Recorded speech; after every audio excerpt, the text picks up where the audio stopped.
vivir en paz Montreal y tenemos una vigilia aquí hoy día el 13 de abril en el metro Berry-UQAM en Montréal. Je me présente, je suis Serge Leclerc, certains m'appellent alias Sergio Rosemont. Je suis co-administrateur du collectif Le Droit de vivre en paix Montréal avec Sandra Cordero. Nous sommes présentement ici au métro Berry-UQAM pour vous parler de la situation au Chili. Je repasse la parole à Sandra. Merci.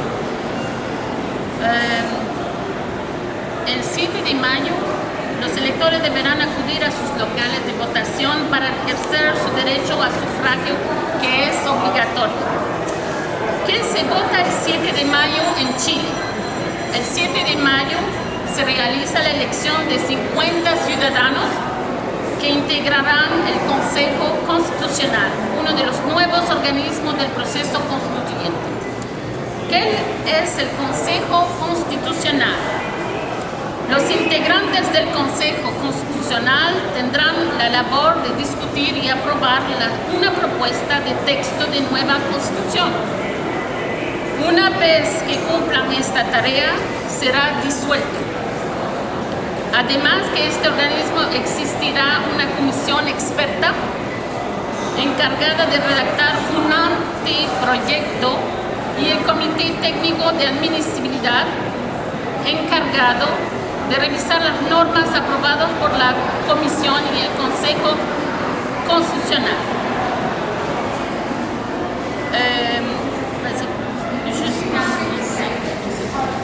La première élection de 2023, nous sommes le 7 mai.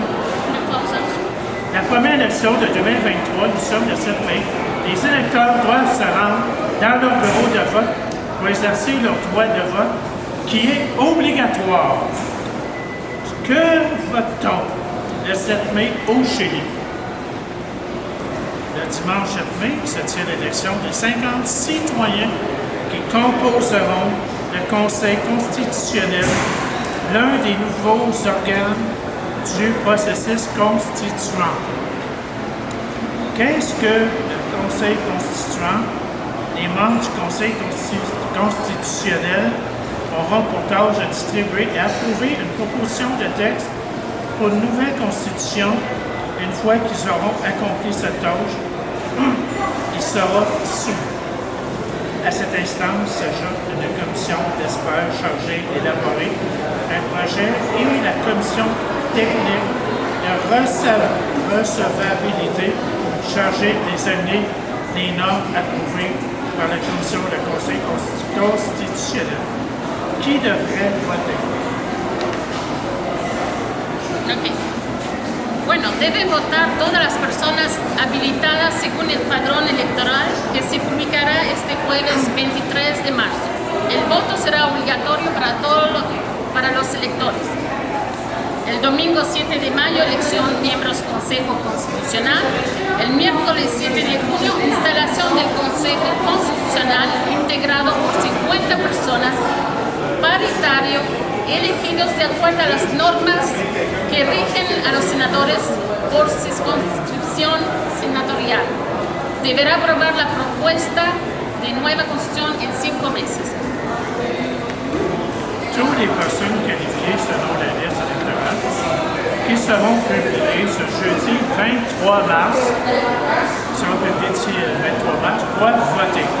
Le vote sera obligatoire pour les électeurs. Calendrier électoral 2023. Dimanche 7 mai, élection des membres du Conseil constitutionnel. Mercredi 7 juin, installation du Conseil constitutionnel composé de 50 personnes conjointement élues selon les règles régissant les sénateurs par circonscription sénatoriale. Il doit approuver la proposition de nouvelle constitution dans 5 mois.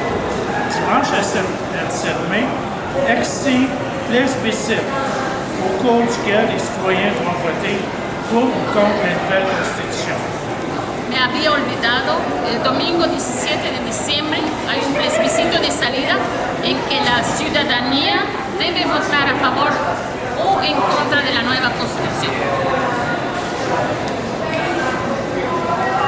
Nous savons que la sortie est une assemblée constituante libre et souveraine. Le nouveau processus constitutionnel est promu par le gouvernement et cédé à la classe politique. 24 experts détournent la souveraineté. 50 membres seront élus au suffrage universel qui ne fera qu'ajuster ce que dictent les experts qui est auparavant basé sur les marges imposées par la caste politique, perpétuant l'héritage de la Constitution de 1980 de Pinochet. Pour les citoyens échappent à ce cauchemar, ils doivent renverser le pouvoir constitué et la remplacer par une assemblée constituante libre et souveraine, solution aux revendications immédiates et emblématiques par une démagogie délibératrice, directive et contraignante recouvrant la souveraineté populaire. Sabemos que la salida es una asamblea constituyente libre y soberana. El nuevo proceso constitucional es promovido desde el gobierno y cedido a la clase política, donde 24 expertos secuestran la soberanía. Se elegirán 50 miembros por voto popular que solo ajustarán lo que dicten los expertos, que previamente se basa en los márgenes impuestos por la casta política, perpetuando el legado de la Constitución de 1980 de Pinochet. Para que la ciudadanía pueda escapar de esta pesadilla, se debe derogar al poder constituido y reemplazar con una asamblea constituyente libre y soberana. Solución a las demandas inmediatas y emblemáticas a través de democracia directa, deliberativa y vinculante, recuperando la soberanía popular. Le 7 mai, 50 membres seront élus pour réviser ce qui a déjà été écrit par les experts. Notre pays a besoin d'une nouvelle constitution, Magna Carta, mais pas n'importe laquelle et pas n'importe comment. C'est pourquoi nous optons pour une assemblée constituante libre et souveraine sans parti politique. El 7 de mayo se elegirán 50 miembros que revisarán a lo ya escrito por los expertos. Nuestro país necesita una nueva constitución, Carta Magna, pero no cualquiera y no de cualquier forma. Por eso vamos por una asamblea constituante libre y soberana sin partidos políticos. Juste une seconde. Donc, en octobre 2020, les Chiliens sont allés aux urnes. Il y avait un plébiscite et les gens ont refusé la Constitution, la rédaction de la Constitution. Ils sont pour changer la Constitution et la manière que ça a été rédigé, ils l'ont refusé, ok, à 78%. Ok. Maintenant, le gouvernement Boric met des experts, 24 experts. Malheureusement, le problème, c'est que c'est tous des experts pinochetistes qui ont des intérêts, okay, dans des intérêts importants. Donc, pour quand ça va être la retraite privée, les AFP, comme on les appelle au Chili. Et c'est des gens qui ont déjà eu des controverses sur la corruption, ok? Ne serait-ce que, je vais vous en nommer ici quelques-uns des experts. Hein? On a des experts, on ne va pas toutes les nommer, mais on va nommer quelques-uns. Donc, mettons Juan José. Je commencerai par Juan José, c'est le premier. Donc, Juan José. Sabemos. C'est avant ça, je pense.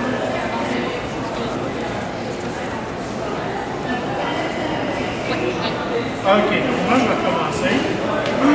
Juan José Assa. Excusez mon espagnol, j'appelle ça l'espagnol. En parenthèse, Ivan. Cet expert a des liens avec l'AFP. C'est les retraites. Les retraites. Le Chili a déjà choisi une large majorité, 78% le 25 octobre 2020, une nouvelle constitution rédigée à 100% avec les élus du peuple et a rejeté l'opinion mixte avec les experts du Congrès. 4 septembre 2022, les citoyens ont rejeté le processus, puis à 4 murs. Ok, c'est ça. Donc, Juan José Osa es un experto que tiene vínculos con la AFP. Chile ya eligió por amplísima mayoría, 68%, el 25 de octubre de 2020, una nueva constitución redactada 100% con electos por el pueblo y rechazado la acción mixta con los expertos proveniente desde el Congreso. El 4 de septiembre de 2022, la ciudadanía rechazó el proceso cocinado a cuatro paredes. Crash. OK. Maintenant, un autre. Crash. Peut-être que je le prononce mal. K-R-A-C-H. Crash entend donner la ressource naturelle de lithium nationalisée en 1979 et non considérable dans le C80 à des particuliers. C80, c'est la constitution de 80. Exactement. S'il repassait la constitution pinochetiste aujourd'hui, imaginez ce que les experts de l'UDI, du DC, du AN écriraient. C'est parti, ça. C'est ça. Tous les experts du parti qui ont un lien direct avec les grandes entreprises nationales et transnacionales. Okay. Crash pretende regalar a privados el litio, recurso natural nacionalizado en 1979 y no concesionable en la Constitución de 80. Si pasan por arriba de la Constitución pinochetista, hoy imagínate lo que escribirán los expertos de la UDI, DC y RD. Todos los expertos de partidos que tienen vínculo directo con las grandes empresas nacionales y transnacionales. Donc, c'est ça. On est rendu à Alejandra Krauss. C'est une autre expert. Alexandra Krauss vient au secteur politique depuis sa famille. A commencé par son père Krauss, qui alors était ministre d'Alwyn, était lié à l'affaire Apoquindo, également connu sous son lobbying et sa corruption. Quand Alexandra était ministre du Travail de Bachelet, elle affirmait que le projet qui réduit la journée de travail à 40 heures n'est pas une priorité pour le gouvernement. Un autre expert en boutin de Chili, pinochetiste. J'ai lu qu'est-ce qu'il était. J'ai mal traduit. OK. Bon. Un autre expert qui dérange le peuple, c'est ça. Joder. OK. Alejandra Krauss, vinculada al sector político desde su familia, comenzando con su padre Krauss, quien mientras fue ministro de Elwyn, estuvo vinculando el caso Apoquindo, también recordado por su lobby y la corrupción. Cuando Alejandra fue ministra del Trabajo de Bachelet, afirmó que el proyecto que reduce la jornada laboral a 40 horas no es una prioridad por el gobierno. Otro experto en joder a Chile es pinochetista. OK, maintenant, on va parler de Mme Catherine Martorell. Saviez-vous que Catherine Martorell faisait l'objet d'un procès pour corruption, prévarication administrative, fraude fiscale et falsification d'un instrument public dans un appel d'offres pour les caméras GoPro des Carabineros. Ça, c'est l'équivalent des carabiniers qu'on voit des fois dans certains pays. Alors qu'elle était sous-secrétaire de prévention du crime du gouvernement de Piñera. Corrompu. Catherine Martorell, ¿sabías que Catherine Martorell enfrentó una querella por corrupción, prevaricación administrativa, fraude al fisco y falsificación de instrumento público en licitación de cámaras GoPro de Carabineros, mientras era subsecretaria de Prevención del Delito del gobierno de Piñera? Es corrupta. No podemos tener confianza en estos expertos. Ese es otro ejemplo. Voulez-vous changer la constitution de Pinochet, rédigée par des Pinochetistes? Non. ¿Quieres cambiar la constitución de Pinochet escrita por pinochetistas? No.